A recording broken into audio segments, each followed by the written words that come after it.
Alors, nous voici ce matin pour étudier la parole. Et quelle date sommes-nous? Le 31 décembre, le 30 décembre, bientôt le 31, bientôt la nouvelle année. Est-ce que vous avez déjà commencé à penser à vos résolutions du nouvel an? Ça n'a pas l'air populaire. Oui, il y en a. Oui, bon. Hey, parfait, ça. Alors, on va justement parler des résolutions du nouvel an aujourd'hui.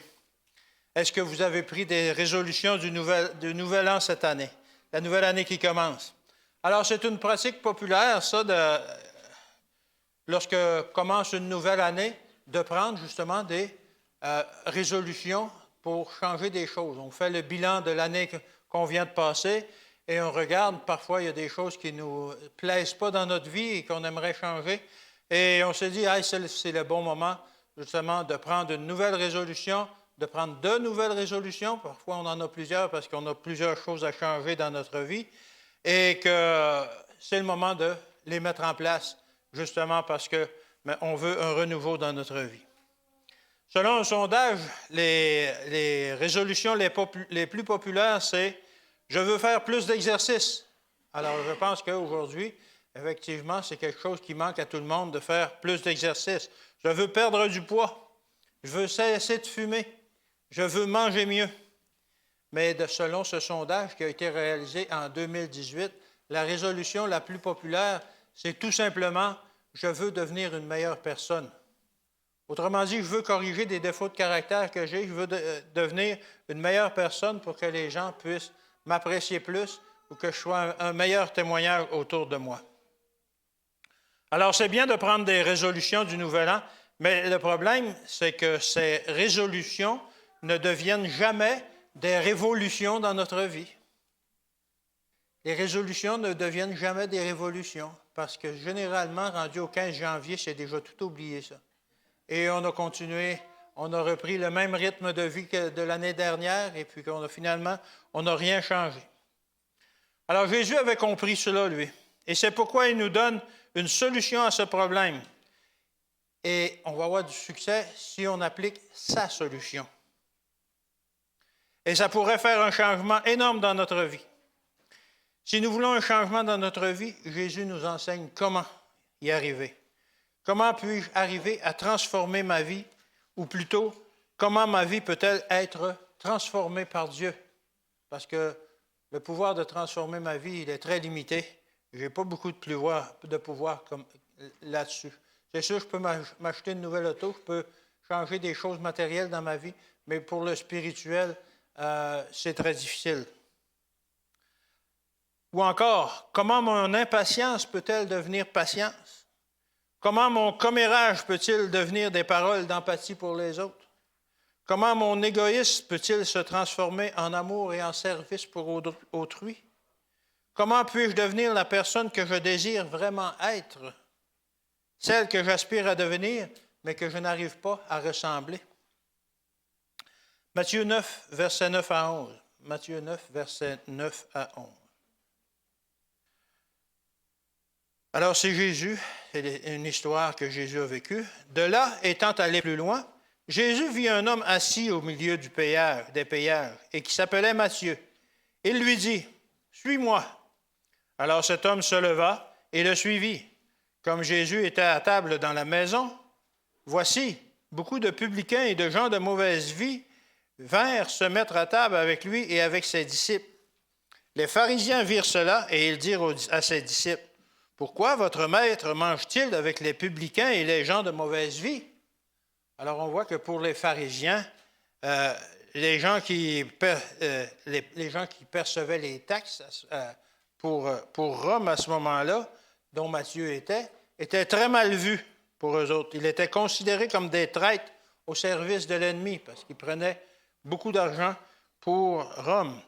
Alors, se tenir avec de tels personnages, aller chez lui et partager un repas avec eux était pour eux inconcevable. C'était des gens qui ne voulaient pas avoir rien à faire avec eux. Ils voulaient les mettre de côté. Eux se disaient, non, c'est des ennemis du peuple, ce ne sont pas des gens de bien. Alors, ils ne voulaient vraiment pas fréquenter ces gens-là, les percepteurs d'impôts, de taxes. À leurs yeux, approcher ces gens-là signifiait que l'on ne valait pas mieux qu'eux. Alors, c'est pourquoi ils reprochaient à Jésus de les fréquenter. Qu'est-ce que tu fais là, Jésus? Tu viens pour Israël, mais tu fréquentes ces gens-là. C'est des gens qui ne sont pas fréquentables. Alors, pourquoi tu fais ça? Pourquoi tu fréquentes ces gens-là? Alors, c'est dans ce contexte-là que Jésus donna 2 paraboles. Et Jésus voulait leur enseigner une nouvelle façon de penser. Il voulait qu'ils cessent d'être renfermés sur eux comme ils l'étaient et qu'ils s'ouvrent au monde comme Jésus voulait qu'ils soient. Alors, il voulait leur enseigner une nouvelle façon de penser. Il voulait mettre en contraste l'attitude qui conduit à la mort qu'ils avaient versus l'attitude qui mène à la victoire. Parce que vraiment, l'attitude qu'ils avaient conduisait à la mort. Matthieu 9, versets 14 et 15 maintenant. On continue un peu plus loin. Alors les disciples de Jean vinrent auprès de Jésus et dirent, « Pourquoi nous et les pharisiens jeûnons-nous, tandis que tes disciples ne jeûnent point? » Alors là, non seulement c'est les pharisiens, mais c'est les disciples de Jean qui viennent pour dire, qu'est-ce qui se passe? Pourquoi que nous, on jeûne, et toi puis tes disciples, vous ne jeûnez pas? Au verset 15, Jésus leur répondit, « Les amis de l'époux peuvent-ils s'affliger pendant que l'époux est avec eux? Les jours viendront où l'époux leur sera enlevé, et alors ils jeûneront. » Alors, dans le contexte de la discussion avec les pharisiens, il faut savoir que ces gens-là jeûnaient 2 fois par semaine. C'était dans leur loi, dans leurs obligations. Alors, c'est pour ça qu'ils reprochaient aux disciples et à Jésus, « Mais pourquoi vous ne jeûnez pas, vous? Vous autres, vous êtes des Israélites, vous êtes des Hébreux. Pourquoi vous ne jeûnez pas, vous aussi? » Ils mettaient l'emphase sur leur ancienne façon de penser afin Jésus était en train de mettre l'emphase par cette parabole-là sur l'ancienne façon de penser que les pharisiens et les disciples de Jean avaient versus la nouvelle façon qu'il voulait leur enseigner. Juste une petite parenthèse, les pharisiens se targuaient d'observer la loi et les prophètes. C'est sûr qu'ils étaient des observateurs de la loi. Mais le problème, c'est qu'en plus des 10 commandements, ils avaient aussi 615 autres lois dans la Torah. Et dans ces 615 commandements-là, il y en avait 365 qui étaient négatifs ou restrictifs. Tu ne peux pas faire ci, tu ne peux pas faire ça, tu ne peux pas marcher plus long que ça, tu ne peux pas t'asseoir dans la table d'un païen, etc., etc. Il y en avait un pour chaque jour de l'année. Et il y en avait 248 qui étaient positifs. Demandez-moi pas de les énumérer, les 615, là. Je ne pourrais pas ce matin. Mais les pharisiens jeûnaient 2 fois par semaine et ils s'en faisaient une gloire. Hey, nous, on jeûne 2 fois par semaine. Regardez comme on a une ligne mince et puis comme on est bon. Alors, on voit l'orgueil des pharisiens dans cette situation-là. Cette gloire qu'ils avaient, c'était de montrer combien ils étaient forts pour respecter les 615 lois qu'ils avaient. Mais en fait, la vraie situation, c'est qu'il leur était impossible de toujours respecter les 615 lois, de toujours les observer. Et malgré cela, ils étaient arrogants face aux publicains et aux autres gens, parce qu'ils considéraient qu'eux réussissaient mieux que les autres à observer ces lois-là. Mais Jésus savait que tous ces gens devaient changer dramatiquement leur façon de penser s'ils voulaient devenir un jour chrétiens. Jésus savait que ce n'était pas ça qui était important, qu'ils devaient réévaluer leur façon de penser et reconsidérer le tout s'ils voulaient devenir vraiment chrétiens. Jésus voulait leur faire comprendre qu'il y a un temps pour jeûner. Bien entendu, il y a un temps pour jeûner. La Bible nous le dit qu'il y a un temps pour jeûner et qu'il y a un temps pour se réjouir. Alors, il leur disait, comme, lorsque l'époux est avec vous, ce n'est pas le temps de jeûner, c'est le temps de se réjouir. Et on va aller dans Ésaïe 61 au verset 10. Ésaïe 61, verset 10, c'est un verset qui va nous aider à comprendre l'esprit de la parabole que Jésus utilisait pour leur faire comprendre ce qu'il voulait leur dire. Ésaïe 61, verset 10, ça dit ceci. « Je me réjouirai en l'Éternel. Mon âme sera ravie d'allégresse en mon Dieu, car il m'a revêtu des vêtements du salut Il m'a couvert du manteau de la délivrance, comme le fiancé s'orne d'un diadème, comme la fiancée se parle de ses joyaux. Alors, il est en train de leur montrer quel était leur christianisme. Et pour nous, on peut se poser la même question. Quel est notre christianisme? Quelles sont les choses que nous trouvons difficiles et quelles sont les choses qui nous réjouissent? Est-ce que nous sommes réjouis dans le salut? Est-ce que nous nous réjouissons? Est-ce que, comme le dit le verset, notre âme est ravie d'allégresse? Est-ce qu'on est vraiment content lorsqu'on parle du salut? Il nous a pourtant revêtus des vêtements du salut, du manteau de la délivrance. Comme dit ce verset, c'est quelque chose qui est acquis pour nous. Il nous a revêtus du manteau de la délivrance, du salut, du vêtement du salut. Que demander de plus? Pourquoi est-ce qu'on ronchonne à tout bout de champ, qu'on se plaint, qu'on trouve que c'est difficile ou quoi que ce soit? Pourquoi est-ce que on a toujours des choses à critiquer envers les gens de notre Église ou envers notre entourage, alors qu'on devrait continuellement se réjouir que nous avons revêtu, Jésus nous a revêtus du vêtement du salut et nous a couverts du manteau de la délivrance. Jésus était en train de leur dire que le temps n'était pas de jeûner, mais plutôt de se réjouir, car le salut était parmi eux, que la grâce était sur le point de se déverser. Alors, c'est la même chose pour nous. Est-ce que nous sommes contents de notre salut? Est-ce que nous nous réjouissons? Ou est-ce que l'on trouve toujours qu'il y a quelque chose que c'est difficile? Ça ne va pas bien. On n'est pas à la hauteur, etc., etc. Alors, Jésus est en train de leur dire que ce n'était pas le temps de se concentrer sur ce qu'ils avaient de la difficulté à accomplir, mais plutôt le temps de changer leur façon de voir les choses et de se réjouir. La puissance était maintenant parmi eux, déjà là. Ils jeûnaient pour apaiser Dieu, pour lui plaire, mais aucun jeûne, aucun acte que l'on fait ne pourra jamais nous apporter le salut. Ce n'est pas ça qui est important. Ce n'était pas leur attitude d'essayer d'observer la loi le plus possible et qui n'y arrivaient pas de toute façon pour essayer de gagner leur salut. Ce n'était pas ça qui était important. C'est bien de jeûner parfois. La Bible nous enseigne ça. Mais ce n'est pas pour se glorifier, c'est pour s'approcher de Dieu et avoir l'esprit encore plus clair pour bien comprendre ce qu'il veut nous enseigner, un jeûne et des études, etc., mais pas pour essayer de gagner notre salut. Ce n'est pas la raison. Alors que c'est ça qu'ils faisaient, eux. Ils jeûnaient et observaient toutes les 615 lois pour gagner leur salut, pour apaiser Dieu. Alors Jésus est en train de leur dire, vous ne pourrez jamais vivre dans le royaume de gloire tant que vous ne vivrez pas dans le royaume de grâce.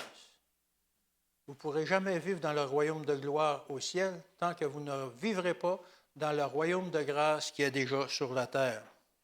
Il y a une différence entre comprendre que nous obtenons le salut par grâce et de vivre la grâce. C'est facile à comprendre qu'on obtient le salut par grâce. Il y a plein de chrétiens de différentes dénominations qui prêchent ça uniquement. Ah, la grâce seulement. Seulement la grâce, seulement la grâce. Maintenant que j'ai la grâce, je peux faire n'importe quoi. Mais ce n'est pas ça que Jésus était en train de leur dire. Il était en train de leur dire, oui, le salut s'obtient par la grâce, mais il faut vivre la grâce. Vivre déjà dans le royaume de la grâce. Alors, c'est ce qu'on va explorer ce matin. Comment est-ce qu'on peut vivre déjà dans le royaume de grâce? Alors, ce que Jésus est en train de leur dire, c'est que c'était le temps de se réjouir en Christ, de délaisser l'ancien moi et de vivre la grâce transformatrice qu'il nous offre. C'était ça qu'il est en train de leur dire. C'est le temps de changer. C'est le temps de rentrer dans le royaume de grâce, de vivre la grâce. On retourne dans Matthieu 9 et cette fois, on prend le verset 16. Le verset 16, c'est une des paraboles que Jésus donna à cette occasion. C'est une drôle de parabole pour nous qui vivons aujourd'hui, mais qui était bien comprise par les gens de cette époque. Et ça dit ceci. Personne ne met une pièce de drap neuf à un vieil habit. Probablement que, comme chez nous, vous ne raccommodez pas souvent, vous ne rapiécez pas souvent vos linges. On en achète des neufs. Mais les gens, à cette époque, rapiéçaient leurs vieux habits et ils comprenaient cette parabole. Alors, personne ne met une pièce de drap neuf à un vieil habit, car elle emporterait une partie de l'habit et la déchirure serait pire. Alors, on peut comprendre que lorsqu'on met une pièce neuve sur un habit qui est déjà usé, la pièce risque de causer des dommages aux vêtements. Elle n'a pas déjà rétréci au lavage, etc. Elle n'a pas la même usure, elle a plus de robustesse. Alors, elle va causer des déchirures aux vieux vêtements. Alors, Jésus, en fait, essayait de leur faire comprendre qu'ils ne devaient pas aborder le christianisme avant qu'il n'ait une nouvelle façon de penser. OK, vous voulez aborder le christianisme, mais vous êtes en train d'essayer d'appliquer ça sur votre vieux vêtement, sur votre vieille personnalité, sur vos vieux défauts, sur tout votre vieux caractère. Vous êtes en train d'essayer de mettre une nouvelle pièce de vêtement, une nouvelle pièce sur un vieux vêtement. Alors, il leur disait que mettez de côté tout ce que vous savez déjà, abordez le christianisme avec un œil nouveau, non avec vos vieilles lunettes. Laissez de côté vos vieilles lunettes et abordez le christianisme avec un esprit de nouveauté, parce que c'est tout nouveau. Laissez de côté vos vieilles choses, votre vieux caractère. Alors, ce dont nous avons besoin, ce n'est pas des résolutions du Nouvel An. Nous ne devons pas essayer de coudre une pièce neuve sur un vieux vêtement. Nous ne devons pas remplacer une mauvaise habitude par une nouvelle qu'on va essayer de mettre par-dessus. Le problème n'est pas l'habitude, mais plutôt notre façon de penser. Comment est-ce qu'on aborde le problème qu'on a avec nos vieilles habitudes qui nous tirent du jus, qui nous empêchent d'avancer, que l'on sait mauvaises pour notre santé, etc., difficiles pour notre salut, etc. Alors, ce n'est pas le temps d'essayer de remplacer une vieille habitude, une mauvaise habitude vieille, par une nouvelle, que de toute façon, on va avoir bien du mal à mettre en place. Alors, le problème n'est pas l'habitude, mais plutôt notre façon de penser. Comment est-ce qu'on aborde le christianisme aujourd'hui? Alors, on ne doit pas penser correction, mais plutôt renouveau. On ne doit pas essayer de corriger quelque chose de vieux, mais on veut mettre du renouveau dans notre vie, vivre une nouvelle vie. Les problèmes que nous rencontrons dans notre vie chrétienne ne se résoudront pas par une lutte de notre part tant que nous ne nous rendrons pas captifs de la grâce de Christ et que nous ne le laisserons pas changer nos vies. Ça ne donne rien d'essayer de rapiécer notre vieille robe, notre vieux vêtement. Parfois, on donne l'exemple dans la Bible qu'il va nous donner un vêtement nouveau, un vêtement blanc, un vêtement sans tache. Dieu va nous donner ça lorsqu'il va revenir. Mais parfois, nous, dans notre vie, on est en train de dire « Non, mais attends un peu, là, je suis en train de le nettoyer, mon vieux vêtement. J'achève. Il me reste juste une tache ou deux. Là. Je vais l'avoir. Je vais le nettoyer comme il faut. Et finalement, tu n'auras probablement pas besoin de me donner. Il va être blanc, il va être blanc. » Et on travaille là-dessus. Mais Dieu veut nous donner un nouveau vêtement. Un nouveau vêtement qui a été tissé sur les métiers célestes, qui a été tissé par lui, par son sang, par son sacrifice. Jésus doit être la puissance qui nous permet de changer nos vies. Pas notre puissance, pas essayer par nous-mêmes.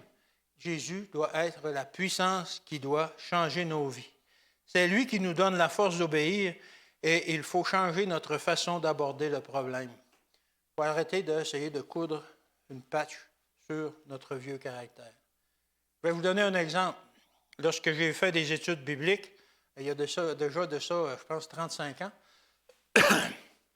à un moment donné, vient le temps de prendre la décision, est-ce qu'on se fait baptiser? Et puis, j'avais dit oui, j'avais accepté toutes les doctrines, et puis j'avais dit oui, je vais me faire baptiser. Mais le problème, c'est que je fumais, et j'étais un gros fumeur. Et c'est difficile, je ne sais pas si ceux qui ont déjà fumé, vous savez comment c'est difficile. Il y en a qui disent que c'est pire que de délaisser la drogue, de cesser de fumer. Et je peux vous dire que je n'ai jamais pris de drogue, mais je peux vous dire que c'est vraiment, vraiment, mais vraiment difficile d'arrêter de fumer. Et puis, on a Jean-Guy qui peut en témoigner, qui a travaillé une partie de sa vie, justement, pour aider les gens à arrêter de fumer. Et c'est difficile, c'est extrêmement difficile. Et j'ai essayé, parce que je voyais venir la date de mon baptême, j'essayais d'arrêter de fumer, ça ne fonctionnait pas. À un moment donné, on se dit, j'en achèterai pas. Ça fait que je ne fumerai pas. Mais il y a tous nos amis qui fument autour. M'en donnerais-tu une? À tout, pourrais-tu m'en donner une? Et ça continue, et ça continue. Et finalement, on en achète encore parce qu'on dit on ne peut pas toujours emprunter des cigarettes comme ça n'a pas de sens. Mais notre faim de fumée est tellement grande qu'on ne peut pas s'en passer, alors on continue à en acheter. Et j'étais rendu à 1 semaine de mon baptême. Et je fumais encore. Et je ne pouvais pas arrêter. Qu'est-ce que j'ai fait? Je me suis jeté à genoux et j'ai dit, Seigneur, pas capable. Je suis vraiment pas capable. Mais non, mais je ne suis pas capable. Et puis j'ai dit, Seigneur, c'est toi qu'il faut qu'il m'arrête. Et il n'y a pas d'autre façon, je ne pourrais pas arrêter de fumer. Et j'ai arrêté de fumer à ce moment-là. J'ai arrêté de fumer à ce moment-là. Je ne vous dis pas que la lutte a été facile, ça a été extrêmement difficile. J'en rêvais la nuit, c'était continuel dans mon esprit. J'avais toujours envie de fumer, d'avoir une cigarette. J'avais toujours le geste machinal d'aller chercher une cigarette. Mais cette fois-là, par exemple, à chaque fois que me venait une envie, je pouvais résister. J'avais la puissance de résister. Pas par moi-même, j'avais démontré que je ne pouvais pas, mais par la puissance de Dieu, la puissance était là pour m'aider, cette fois-là, à résister. Et le supplice a duré 1 an. Mais finalement, je suis délivré de ça. Et gloire à Dieu, je peux dire aujourd'hui. Puis je ne peux pas dire autre chose que gloire à Dieu parce que j'y suis pour rien. C'est lui qui m'a arrêté de fumer. C'était mon petit témoignage. Alors, Jésus, au verset 17 de Matthieu 9, reprend cette même allégorie dans une autre parabole avec le vin nouveau et le vieilles outres. Alors, il est en train de nous dire que si on met du vin nouveau dans des vieilles outres qui sont déjà affaiblies, la fermentation du vin nouveau va faire éclater les outres et le vin et les outres seront perdus. C'est la même chose. Il est en train de donner un exemple à notre caractère. Si on met des nouvelles doctrines sur notre vieux caractère qu'on n'aura pas fait changer, qu'on n'aura pas eu un renouveau de caractère, tout ça va éclater, puis finalement, tout va être perdu. Ça ne donnera rien, les doctrines qu'on a apprises et les choses anciennes qu'on était, ça va être tout perdu. Ce qu'il était en train de nous dire, c'est que nous ne pouvons pas mettre le vin nouveau de la Bible, de la grâce, dans une personne qui entretient encore l'idée du salut par les œuvres. On ne peut pas combattre les mauvaises habitudes en prenant des résolutions du Nouvel An. C'est voué à l'échec. La seule façon de réussir est d'ouvrir notre cœur à Jésus qui est vivant et qui nous donne la vie. Le vrai problème des chrétiens ne sont pas les mauvaises habitudes, mais plutôt de rester continuellement connectés à Jésus de façon à ce que la puissance de sa grâce remplisse notre vie. Notre problème, ce n'est pas nos vieilles habitudes. Notre problème, c'est que l'on est déconnecté trop souvent d'avec Jésus et que lorsqu'on fait face à la tentation, lorsqu'on fait face aux épreuves, on dit, je suis quand même capable de régler des choses. Moi, je vais essayer de régler ça tout seul. Et finalement, on se rend compte que ça ne fonctionne pas. La pièce nouvelle qu'on a essayé de coudre a déchiré l'ancien vêtement. L'autre dans lequel on a mis du vin nouveau a éclaté et il n'y a rien qui fonctionne. L'amour qui émane de lui doit venir dans nos vies. Et ça doit venir d'une façon concrète. On doit vraiment vivre cet amour-là, cet amour qui veut nous prendre en charge, qui veut nous aider, et on doit se confier en Jésus totalement. Alors, c'est ce que Jésus essayait de faire comprendre aux pharisiens et à ses disciples. Luc 17, versets 20 à 21.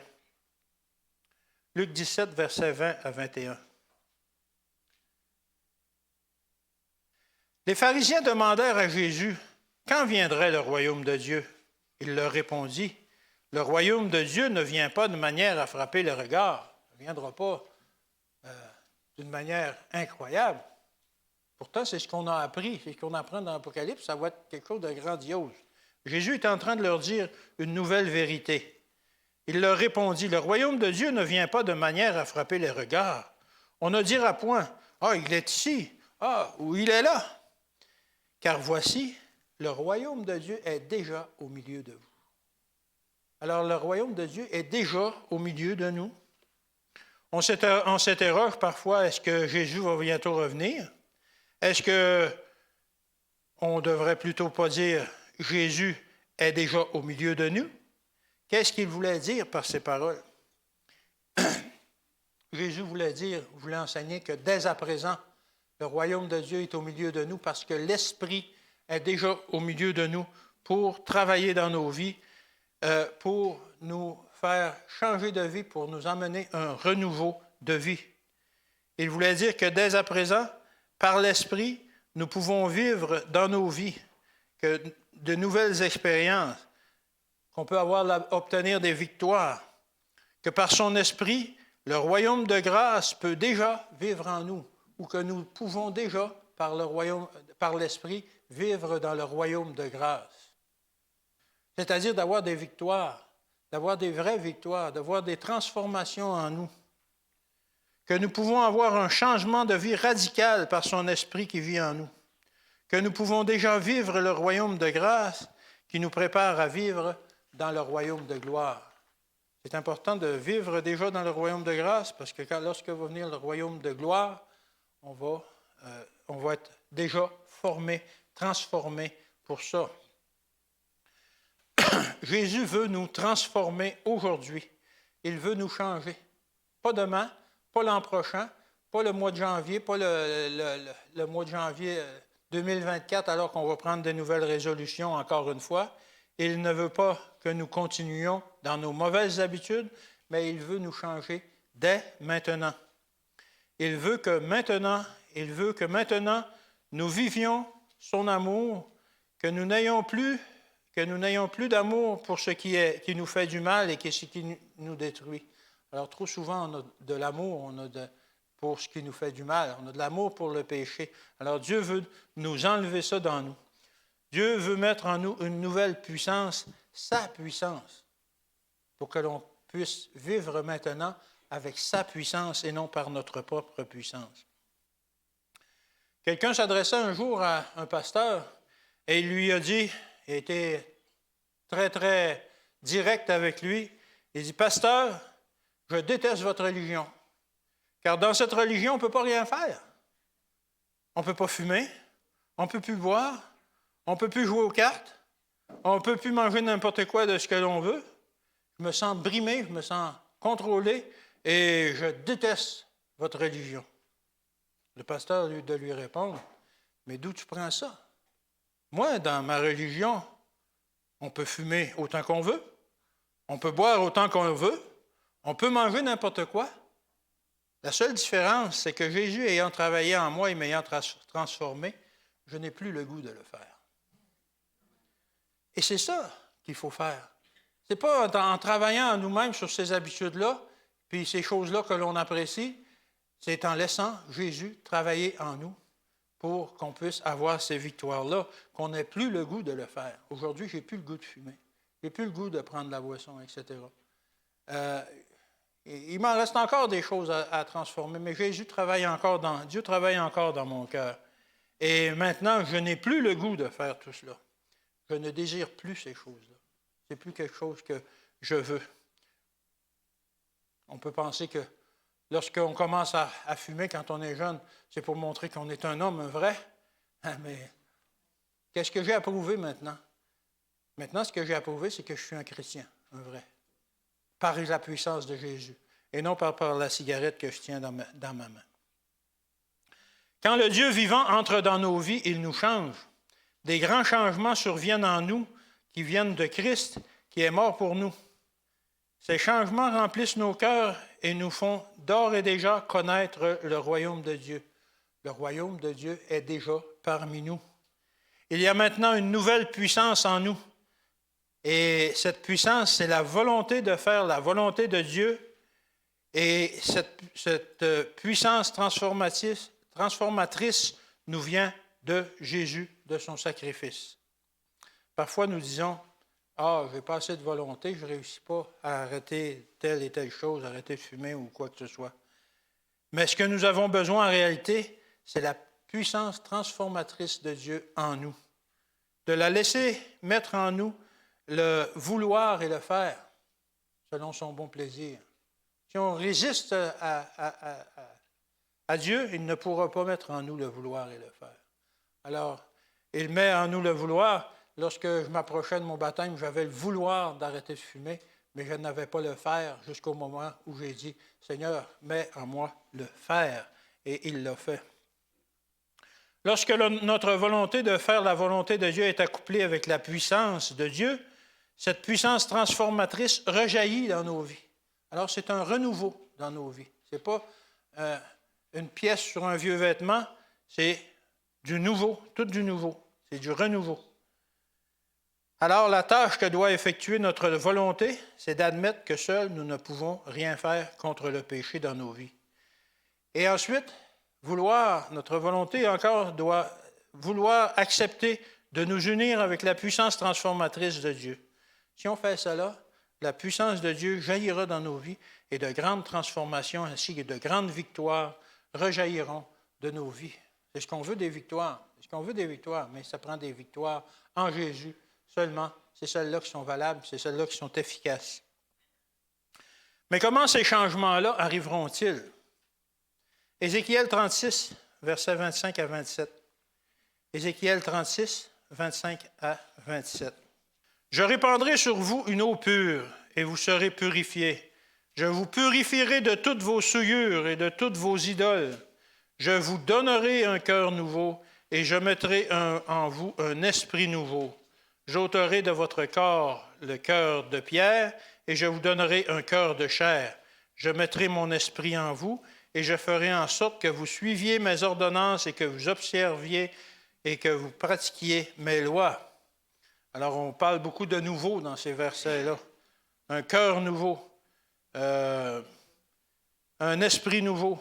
Enlever le cœur de pierre, puis donner un nouveau cœur. Alors, c'est un verset qui parle du renouveau, encore une fois. Alors, selon ces versets, qui va le faire? Dieu lui-même. Je répandrai sur vous une eau pure et vous serez purifiés. Je vous purifierai de toutes vos souillures. Je vous donnerai un cœur nouveau. Je mettrai en vous un esprit nouveau. J'ôterai de votre cœur, de votre corps le cœur de pierre, et je vous donnerai un cœur de chair.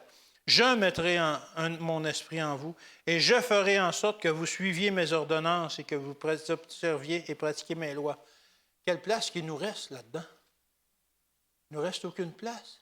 Pour notre renouveau, cette transformation, ce renouveau, c'est tout fait par Dieu lui-même, pas par nous.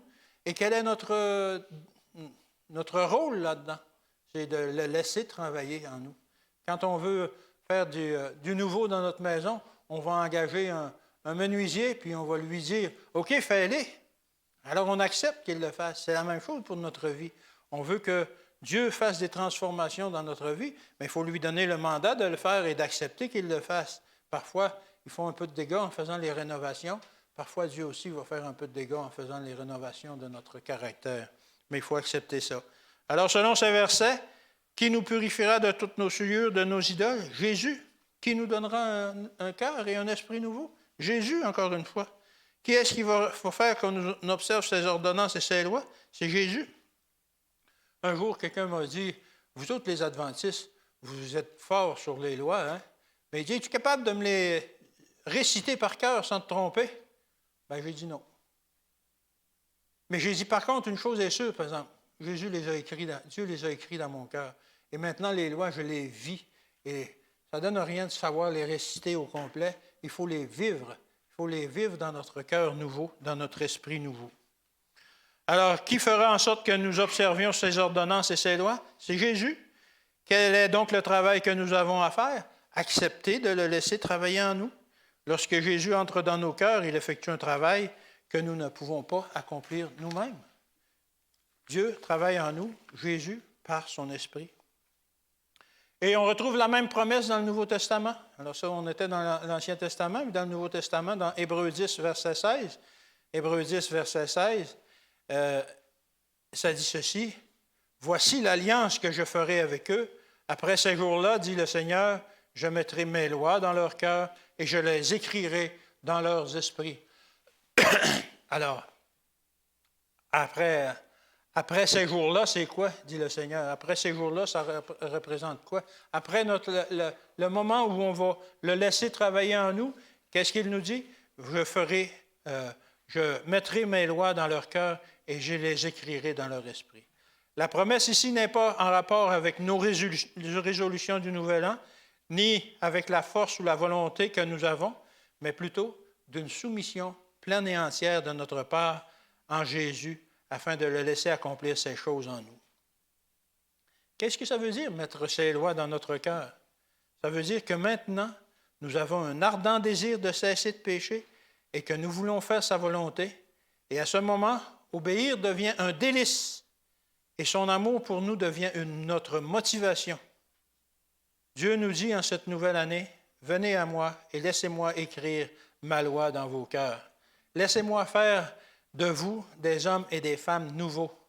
Les fruits de l'Esprit sont produits par l'Esprit. » Lorsque Dieu nous demande dans sa Bible de produire les fruits de l'Esprit, alors il faut laisser l'Esprit les produire en nous. Pour nous, c'est impossible que l'on puisse produire les fruits de l'Esprit. Nous ne sommes pas l'Esprit. C'est l'Esprit qui doit les produire en nous. J'aurais pu apporter avec moi une banane et une pomme ce matin. Alors, quels arbres produisent les bananes? Un bananier. Et quel arbre produisent les pommes? Un pommier. Mais est-ce que par sa propre volonté, s'il y pense vraiment fort, est-ce qu'un pommier pourrait produire des bananes ou l'inverse, un bananier produire des pommes? Impossible. Absolument pas. Ça ne risque pas d'arriver. Ça ne risque pas du tout d'arriver. Et c'est la même chose pour le chrétien. Tant qu'il n'a pas accepté que Jésus change notre nature, tant qu'on n'a pas accepté que Jésus change notre nature, il ne pourra produire rien de bon, car la nature de l'homme est mauvaise. Alors que quand l'homme a accepté que Dieu change notre nature, il réussit à faire que l'on puisse produire des œuvres bonnes à ce moment-là. Parce que seul Dieu est bon. Alors, comment un homme mauvais dont le cœur n'a pas été transformé pourrait-il produire quelque chose de bon? On peut juste produire ce que l'on est, ce qui est dans notre nature. Pas plus qu'un pommier ne peut produire des bananes. Pourquoi un pommier produit-il des bananes? Des pommes, excusez-moi. Pourquoi est-ce qu'un pommier produit des pommes? Parce qu'il est un pommier. C'est tout. C'est dans sa nature. La même chose pour un bananier ou n'importe quel autre arbre fruitier.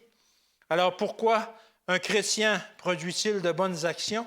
Parce qu'il est un chrétien et qu'il a accepté de vraiment vivre sa chrétienté et vraiment laisser Dieu travailler en lui, laisser Dieu écrire ses lois dans son cœur. Alors, à ce moment-là, nous devenons le produit de ce que Christ habite en nous.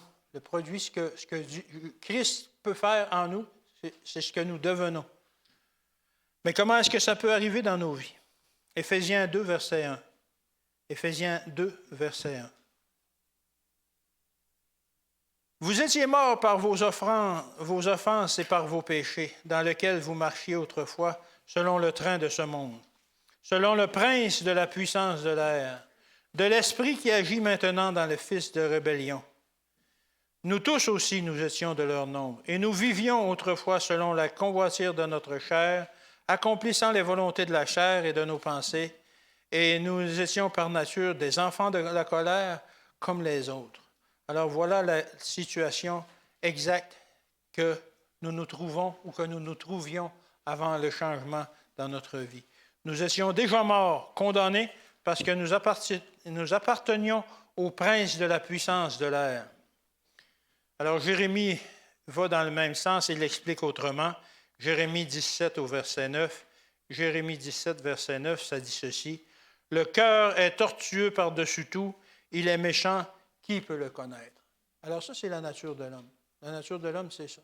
Si on laisse aller notre nature, on est méchant. C'est facile d'être méchant, de voler, de médire, peu importe. On ne peut pas prendre pour ce que nous ne sommes pas. Dieu seul est bon et c'est par lui seul qu'on va pouvoir avoir un renouveau. Mais Dieu ne veut pas que nous en restions là. Voyons où il peut nous amener. Dieu veut nous prendre où nous sommes lors de notre conversion, mais il veut nous amener plus loin. Éphésiens 2, versets 4 à 6. Éphésiens 2, versets 4 à 6. Mais Dieu, qui est riche en miséricorde, à cause du grand amour dont il nous a aimés, nous qui étions morts par nos offenses, nous a rendus à la vie avec Christ, et c'est par grâce que vous êtes sauvés. Il nous a ressuscités ensemble et nous a fait asseoir ensemble dans les lieux célestes en Jésus-Christ. Est-ce que vous avez déjà lu ce verset avec attention? Surtout, la première partie nous dit, comme on a dit dans Éphésiens, on est mort.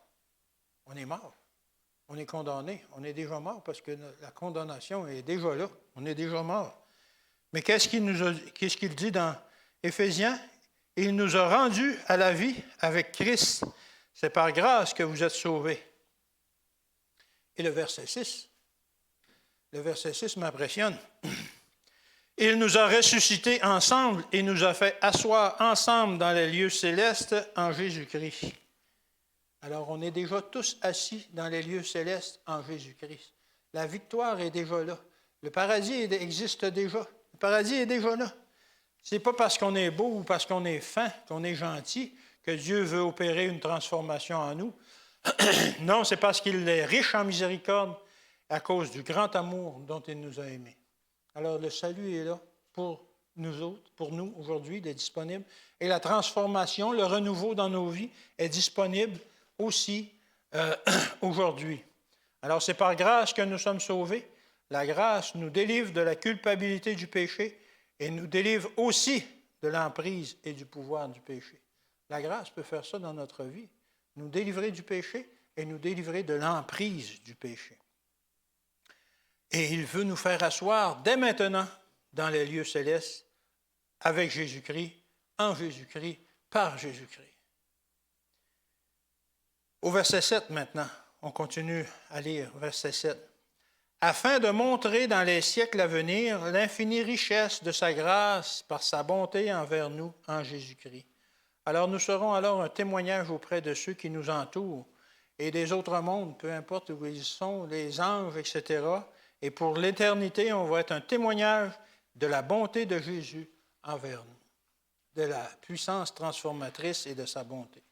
Au verset 10 maintenant, on saute 2 versets, puis on va au verset 10. Car nous sommes son ouvrage, ayant été créés en Jésus-Christ pour de bonnes œuvres que Dieu a préparées d'avance afin que nous les pratiquions. Car nous sommes son ouvrage. C'est lui qui nous transforme. C'est lui qui travaille en nous. Nous devenons sa possession. Si je fabrique une horloge, moi, je vais pouvoir signer mon nom en arrière. C'est mon ouvrage. C'est moi qui ai fait ça. Si je construis une maison, ça va être mon ouvrage. Alors, le verset 10 nous dit que nous sommes l'ouvrage de Jésus-Christ parce qu'il nous a créés et nous a recréés pour de bonnes œuvres qu'il a préparées d'avance. Alors, nous ne sommes plus le vieil homme pécheur que nous étions au moment où il nous a pris, mais nous sommes maintenant de nouvelles créatures, renouvelées par le pouvoir de sa grâce en Jésus-Christ.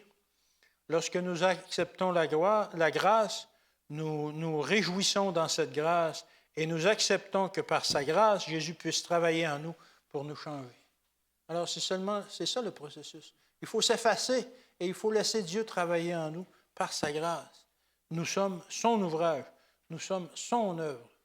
Alors, nous lui appartenons entièrement à ce moment-là. Et cette œuvre, cet ouvrage s'accomplira seulement à partir du moment où nous reconnaissons que nous sommes pécheurs et que nous ne pouvons rien faire contre cela. Notre nature, c'est une nature pécheresse. Nous sommes pécheurs, puis on ne peut pas rien faire contre ça. C'est notre nature et un Éthiopien peut-il changer sa peau ou un léopard ses taches? Non. Alors, c'est nous, notre nature, c'est d'être des pécheurs. Et il faut laisser... Alors, pas plus qu'un chrétien ne peut changer sa nature par lui-même. On ne peut pas changer notre nature par nous-mêmes. Alors, c'est à ce moment-là que nous pouvons voir Jésus travailler en nous. Lorsqu'on reconnaît qu'on est pécheur et qu'on n'y peut rien, pas plus qu'un Éthiopien peut changer sa peau, il avait probablement assez foncé à ce moment-là, il ne peut pas devenir blanc. Un léopard ne peut pas changer ses taches par sa propre volonté. Un pécheur ne peut pas changer sa nature non plus par sa propre volonté. Alors, c'est à ce moment-là qu'on peut voir Jésus travailler en nous. Lorsque nous avons une reddition complète de tous les moments, une reddition de tous les moments, et que nous pouvons voir à ce moment-là Jésus travailler en nous. Pas 10 minutes par jour, une reddition. Pas une demi-heure. Peut-être on pourrait aller jusqu'à 5 heures. Non, 24 heures. Laissez Jésus, laissez Dieu travailler en nous constamment. Alors, donc, cette année, nous découvrons qu'il nous est possible d'avoir la victoire complète sur nous-mêmes et sur les péchés qui détruisent notre vie, et cela doit se faire par étapes. Alors, on voit que c'était possible, et cela doit se faire par étapes. Premièrement, comme on l'a dit, il nous faut reconnaître que nous n'avons absolument aucun pouvoir pour changer nous-mêmes notre vie. On doit cesser de penser que nous devons combattre cette chose ou cette autre pour obtenir la victoire, prendre des nouvelles résolutions du nouvel an, que nous pouvons mettre du vin nouveau dans de vieilles outres ou de vieilles habitudes sur un caractère déjà vendu au péché, et il faut accepter qu'on n'a pas de pouvoir là-dessus. Deuxièmement, nous devons nous concentrer sur ce que Jésus a fait pour nous, qu'il nous a accordé la grâce et le pardon. C'est déjà fait. Que sa grâce est disponible pour nous, que sa puissance est disponible pour nous, que sa grâce transformatrice est disponible pour nous et qu'il n'est plus temps de nous concentrer sur les échecs que nous avons vécus, mais plutôt sur les victoires que nous avons et que nous aurons en Jésus. Alors sortons de la prison de la culpabilité et exaltons la nouvelle puissance qui est mise à notre disposition. Est-ce qu'on se réjouit de cette puissance qui est à notre disposition? Ou on se concentre encore sur nos péchés? Ah, ça va mal dans ma vie. Concentrons-nous sur ce qu'il a déjà fait pour nous et non sur nos échecs, sur sa puissance et sa force, non sur notre faiblesse, sur sa bonté et son amour, non sur notre mauvais caractère. Et troisièmement, passons du temps en sa présence. Laissons-lui savoir que sans lui, nous ne pouvons rien faire, mais que notre plus grand désir est de lui ressembler. Que notre plus grand désir est de développer une relation intime avec lui. Ouvrons nos cœurs chaque jour à son amour. Nous avons besoin qu'il nous remplisse chaque jour de sa puissance, de son amour, de son énergie pour passer à travers cette journée, cette nouvelle journée, sans défaillir. Et c'est seulement par sa puissance qu'on va y arriver. Alors c'est important chaque jour de notre vie de demander cette puissance et de vivre cette puissance chaque jour. Lorsque survient la tentation de dire « Seigneur, tu m'as dit que ta puissance était là pour m'accorder la victoire. Donne-moi la victoire dans ce moment de tentation. » Et il va le faire. Qu'il transforme notre vie afin que nous devenions les personnes qu'il veut que nous soyons, que nous lui ressemblions de plus en plus. Que pensez-vous de cela? Est-ce que nous sommes prêts à nous effacer devant lui? C'est le moment de prendre des décisions. Est-ce qu'on est prêt à s'effacer devant lui, à faire qu'il puisse travailler en lui, que nous puissions lui demander et lui accorder la permission d'effectuer une grande rénovation en nous, qu'il nous fasse un homme nouveau au lieu du vieil homme que l'on était et que l'on affectionne malheureusement trop souvent. N'oublions jamais que nous ne faisons pas de bonnes œuvres pour devenir chrétiens. C'est le salut par les œuvres et ça ne fonctionne pas. Mais nous faisons des œuvres parce que nous sommes chrétiens, ces œuvres qui ont été préparées d'avance par Dieu lui-même afin que nous les pratiquions. Un pommier, pour produire des pommes, doit puiser dans ses racines pour produire de belles et bonnes pommes. De même, un chrétien doit puiser dans ses racines aussi, qui sont Christ. Les racines d'un chrétien, c'est Christ, pour produire de bonnes œuvres et un changement dans sa vie. Il est plus que temps pour nous de prendre cette décision. Qui sait de ce que la vie est faite? Est-ce qu'on va être là encore demain? On ne sait pas. Alors, c'est le temps aujourd'hui de prendre cette décision. Il est temps de choisir la vie, de choisir de laisser Dieu agir en nous par sa grâce transformatrice. Choisir la vie. Choisis la vie afin que tu vives. Inclinons la tête. Bon et tendre Père Céleste, alors que nous venons de chanter ce chant de consécration, Seigneur, sois avec nous pour que nous puissions le mettre en pratique chaque jour de notre vie. Seigneur, c'est toi qui as la puissance, mais malheureusement, trop souvent, cette puissance est retenue par notre manque de de vouloir te laisser travailler dans notre vie, notre manque de consécration. Alors, Seigneur, aujourd'hui, je veux m'abandonner à toi, Seigneur, afin que tu puisses continuer en moi la transformation. Je prie pour que ce soit la même chose pour que chaque membre de cette Église, Seigneur, que chacun de nous puissions éprouver, apprécier la transformation que tu peux mettre dans notre cœur. Que tu peux mettre la joie dans nos cœurs, Seigneur, la joie du salut. Seigneur, je te demande pour tous ces gens aussi, que tu les bénisses cette semaine, que tu leur accordes la grâce, que tu leur accordes la joie et que tu les ramènes ici, sabbat prochain. Que tu les bénisses au cours de la semaine, que tu les protèges. C'est au nom de ton Fils qu'on te demande ces choses. Amen.